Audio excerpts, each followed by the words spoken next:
right, welcome to the award-winning Ed Brown Show. Hey, special guest here. Boy, we talk about voting. We talk about a lot of things, but you know the future are the young people. The young people, they're the ones that we have to prepare for the future. And that's what we continue to do here on the Ed Brown Show. Got a young man inspiring to be on the Prince George County Council, and that's Sherman Hardy. Sherman, welcome to the Ed Brown Show. Thank you for having me. And I think it's a great honor when I see a young man like you that's inspired to jump into the water and jump into the system, the way the system is. You know, Right. you have to have a asbestos suit in order to survive. Yes, you know, yeah. and determination.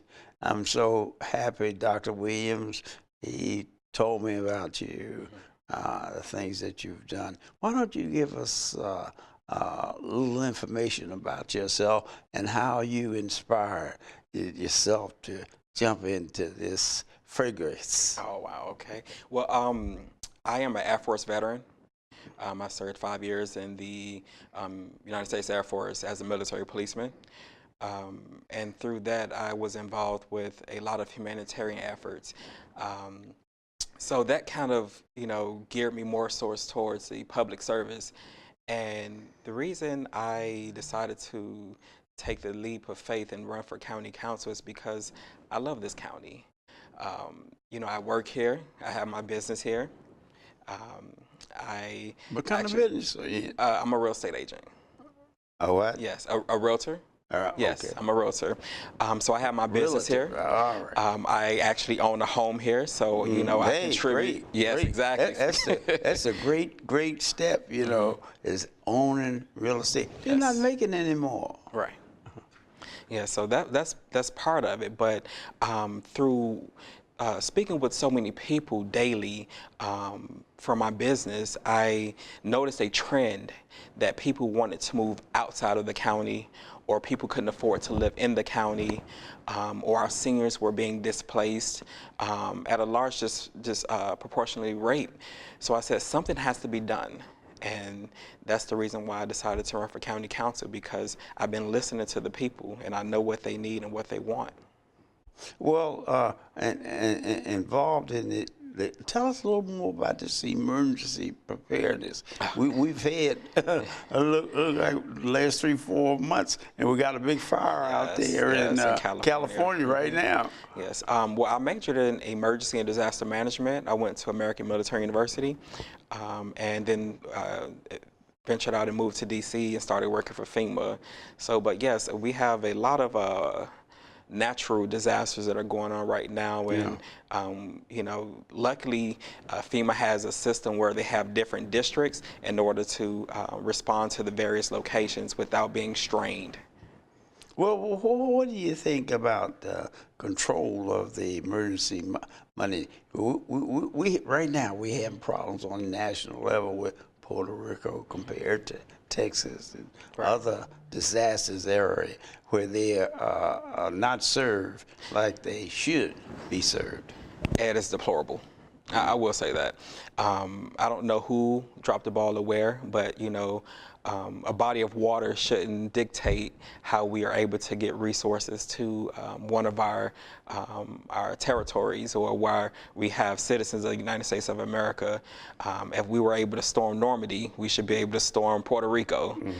We should be able to airdrop, the supplies that we need into the various remote locations.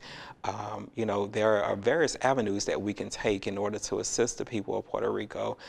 We have a president who went to Puerto Rico and spoke of them as if they weren't even citizens of the United States of America. What about the paper towels, throwing a roll of towel?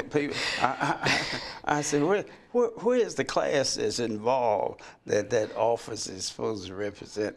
When you have the top man belittle people by arriving and throwing rolls of paper towels as a symbol of of help. Well, his help, here's a roll of paper towels. Right. Yeah. I don't know what that was about, but you know, I'm hoping in his mind he wish he could have taken that back. But knowing, you know, the president, he probably thought that was the best thing that he could have done that day. Um, there is no words that can express, you know, what I thought when I seen the Right. president throwing paper towels into a crowd of people. Right, right, right. Yeah. Okay, well, tell us now. Tell us a little bit about this district that you, some of the things that you want to introduce, and some of the things that you want to make better as far as the county council is concerned. Well, Ed, for quite some time, our district have been left without proper representation. The people of Prince George's County, and specifically my district and District 9, we need better schools. We need more vocational programs. You know, it's very vital and pivotal to our economy that we educate our young scholars to take on some of these new career paths that, you know, are available and are going to be the future of Prince George's County, because not all our scholars are going to go to college, and we know that. Right. So, you know, definitely it needs to be a two-tiered method. We need to have the vocational programs, and we need to train the other scholars for the new wave of careers that are coming, which is technology. We need to make sure that, you know, we partner with our community colleges and our nonprofits and different businesses and the Chamber of Commerce in order to bring about a change within our education system and work towards having a all-elected school board.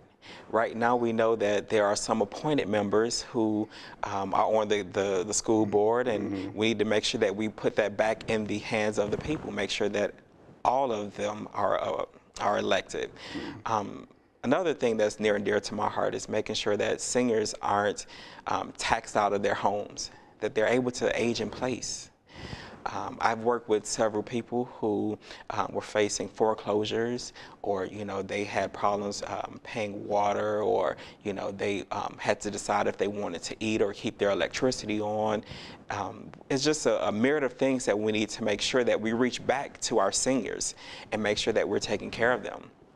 Because, you know, they built this county, you know, and I'm standing on their shoulder at this point. I want to make sure that, you know, we don't forget, you know, where we come from, because we need to get that wealth of information as well. And I don't want to see them move out of the county that they fought so hard to build and bring about, you know, the Prince George's that we know and love. Another thing that I'm running on is the food equity. Right now, Prince George's County has is in a food desert. It's been that way for years. I was speaking with some seniors down at the community right across the street from where the Kmart used to be off of Woodyard Crossing. Right now, Woodyard Road. Yeah, Woodyard Road in that shopping center. Right now, they don't have a proper grocery store. And I was out there, and one person was coming back from the dollar store to grocery shop. That's terrible. Yeah. You know, otherwise they have to take that long journey across, you know, the highway, which is a safety hazard, and go down to the shoppers, because often enough, they said that the buses aren't on time, or they don't have a bus service from their center. It only operates on Monday or Friday. So, you know, there are some things that I want to do in this county to make sure that, you know, we get the young children involved, bring them up, and that's what I was thinking about. In your drive for a position on the county council, Oh, yes. are you bringing along some of your colleagues, young people that know, and make them realize how important it is to vote? Of course. And that they have to get involved. They can't sit at home, and they can't worry about what Aunt Mary or Uncle John did in their day. Is that they have to, one of my precious things is home. They have to do their homework. Yes. Don't worry about who someone else is supporting. You do your homework. And that's one of the things that I stress to all voters, is that, you know, You have to go out. You have to participate in your community, whether it's a civic association, whether it's the county, whether it's the state or national government. And what's this 2018 is going to be very important. These early elections is going to be very, very important, and people have to do their homework. Oh yes, yeah. I've been in the community and talking to a lot of the youth as well, and some of the generation under me, and expressing to them, and not just that generation, but my generation as well, and saying, hey, of course you participate in the presidential election, but you need to make sure that you vote during the governmental elections, and look at your local politics, because that's what's most important. That affects you to your very core. We're warning. But people really don't understand that. They are ripping themselves up for the federal election. But what's important is the guy in the civic association, and when they hear about these hearings on different projects and everything on the county level, on the state level, they have to attend and make it known, just like you were saying, the quality of stores that's coming into your neighborhood. And believe me, you're in real estate, you know that the way that they set it up on income, you can go to a corporation with the same name and everything, but where it's located has a lot to do with the service and quality. Yeah, definitely. So, a lot of people are complaining about our roads, about the trash in the communities and in the streets. Driving down here on 301, I looked at it and I said, this is atrocious. How could we have let, the county roads and become in such disrepair? Who dropped the ball in this? Well, we know who dropped the ball, but definitely I want to make sure that when I am elected, that I create different councils, and not just to do it just for the namesake, but actually listen to them, because that's what our community wants. They want elected officials who listen to them, and not only listen, but act on those things. And that's what I intend to do. As far as the youth, what kind of program do you have in your schedule there for the youth to stimulate the young people? Because some of them, they in an environment where they don't understand how important it is to be organized. Oh, right. Yeah, I want to have a youth advisory council. The youth like to feel like they have a voice and a say in different things. And when you give them that, and I learned this in the military, that while you may not agree with it, at least listen to it and listen to your counsel, because a lot of times it may not work this way, but it may work a different way. So by having the youth involved, that gives you a different perspective on things that we can, and ways that we can do things and improve our county. They do have a lot of wisdom. It hasn't been fine-tuned just yet, but they do have a lot of ideas and good things that we can, definitely implement. And because, after so long, they are going to be our future. So we need to set ourselves up and prepare for that generation to become the now generation. Right, because just like now the problems, we have two problems in education with the school board, and we had the police situation. You want to expound on those two subjects of education and the police department? Yeah, there are some investigations going on right now in the county. It's sad to say that, it's nothing new, that we are always under investigation in the county, at least one or another department. But with the school system or any, or the police department, I'm one that like to get the facts and understand what's going on before I make a judgment, or because that's the American way. That's how democracy works. You're innocent until proven guilty. But I do believe where there's smoke, there's fire. I do believe that we need to listen to both sides of the argument, and whatever comes back from the investigators, we need to make sure that either we go ahead and listen to their counsel if it's that there was incident where there were grade fixing, that we need to punish those individuals who partook in that. Well, some of the things that occurred with the past school board concerning the $6.4 million Head Start program, which Prince George County had qualified for over 20 years, and they lost it. So I get calls on people not understanding how could an organization that is qualified for that long period of time Right. and then not qualify and lose the $6.4 million. I get a lot of young people that think in terms of education, they don't understand how most of the budget is in education, and then they lose a major. That was a major Head Start program. Tell us about that. So, Ed, you know, the most important developmental time for a kid is between pre-K and the 3rd grade.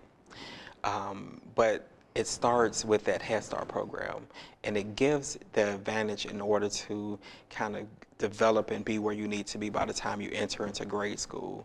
So in order, you know, not to have a Head Start program or to lose the funding, you know, that is just detestable. We definitely need to make sure that we find where the money went or why we lost the funding, and, you know, get some transparency and audit, you know, the school board and make sure that we determine where the funds are going, you know, because the money is there. Well, the teachers actually, the school board hadn't had a audit in 8 years. Wow. I couldn't believe that when I did my homework. You know, I said, well, gee, 8 years.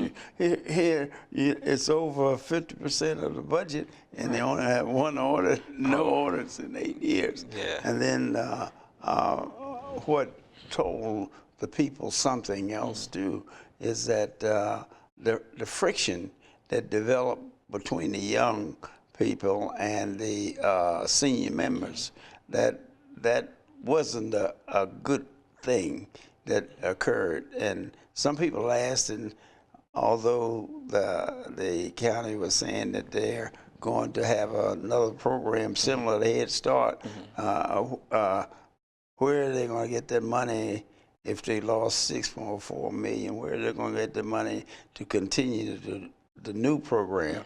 No one has been able to ask where is that replacement money. Right, and we're still waiting on the money from the MGM. Yeah, right. They don't have.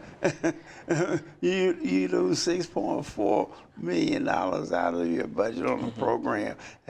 You don't have that kind of funding sitting around that you can just pick up. Right. And that was never answered. And I think some members of the board, school board, were appalled at the fact that a lot of information was actually not given to the younger members of the board. How do you think you'll be able to correct that? Well, I intend on not only making sure that we do have an audit for the school board, but I personally will make sure that before I vote on anything that pertains to the Board of Education and their budget, or when we send them funds, that we look at those line items and make sure that it's being appropriated properly. And not only once we actually give them the funds, that we monitor it, you know, or make sure that it's being monitored and that there's transparency within the Board of Education and all of the, you know, the county and the programs nepotism that right. went on as far as school board members was something else that people didn't understand, that the county council and county exec, you know, they apparently went along with it because it went through. It was lobbied down in Annapolis, so the control would move from the county council to the county exec. Right. Yeah, it should definitely be placed back in the hands of the county council. And not only that, you know, I believe that the school board should definitely be able to seek out an individual that they want in order to be the CEO. But at this time, I don't believe that, you know, one person should be able to appoint anyone within our our legislative or any of our positions that it should be elected, or I don't believe in appointed positions for the government. Well, the other strong thing that we want to speak about, and we want to find out the different opinions of the individuals that are running, is the relationship of the people with the police department and the problems that they have as far as hiring is concerned. And I am on the stance that we need to have police officers that look like his community. Because when you have that, and the diversity, you make sure that everyone is represented, and you know your people, you know how they think, and you understand that when they talk a certain way or they move a certain way, that they're not being aggressive to you per se, or it's just kind of cultural. We definitely need to make sure that if there is some human resources violations going on, or people aren't being promoted, that we take care of that immediately. I know that the police department is under investigation right now, and I'm just waiting to see what comes from that. Okay, what would be your suggestion to correct something like that? Do you have a plan as you feel, special training of some sort, or just how would you approach a sensitive subject like that? Well, being in the military, we were around a lot of diverse backgrounds and ethnicities and groups, and I believe that like I said, that's pivotal, but training is very essential. So you think that the training system diversity needs training. needs to be changed? Well, if that's where the issue lies, then yes, we need to train individuals within the departments to understand that we need to make sure that there's a lot of more diversity, and not hinder certain groups of people from being able to advance. And not only that, but have programs to mentor them so that they can advance into those ranks, because if they're not eligible for it right now, they should be at some point. So we need to make sure that we create that flow so that we can backfill those positions with qualified individuals. One of the major problems is image of the police department and citizens. Right. Some citizens feel that they're not, they fear the police instead of honoring the police because of actions that have occurred in the past, and they instead of looking forward to a policeman, they take the law in their own hands, because they know there is no justice going the regular route. Perception is everything. When you're perceived a certain way, that stigma sticks with you. And yes, we have now a perception that all police are bad. Yeah. I don't necessarily agree with that. I know there's some great police officers. I, have sat down with quite a few. Then what do you have to do? Whatever system you have to start making changes. Right. Yeah. I think the denial of the police department, head of police department, is that wasn't the right approach.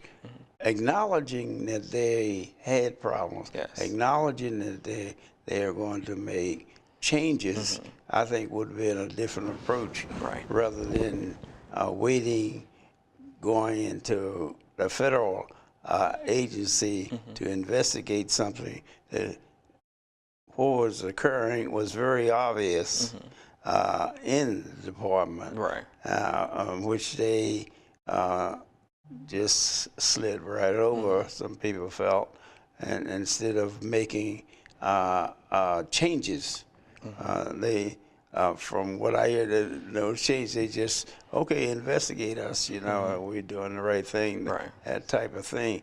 And it's very obvious that things weren't going like it should have, or you wouldn't have had the problems, problems that occurred in the police department. The denial of a problem is just as bad as being Yes. guilty. Of course. And not only that, but you have to realize that if your problem is with the powers to be, you know, you can't send your complaint to them because, Right. as you say, you know, the denial was there because they'll say, well, you know, of course we're hiring diverse people or, you know, we're promoting people. So, but if you feel as though your voice hasn't been heard, then you need to take it to that next step. Right.